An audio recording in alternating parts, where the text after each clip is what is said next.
Toto je príbeh o ňom, Hádesovi. Zlom vládcovi podsvetia, ktorý bol zákerný, a jeho zmene.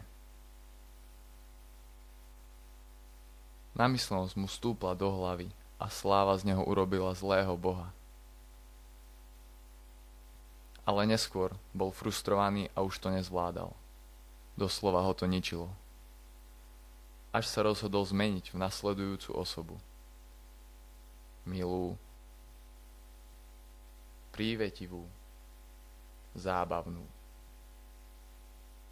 Konečne si ho okolie obľúbilo a aj on sám bol so sebou spokojný.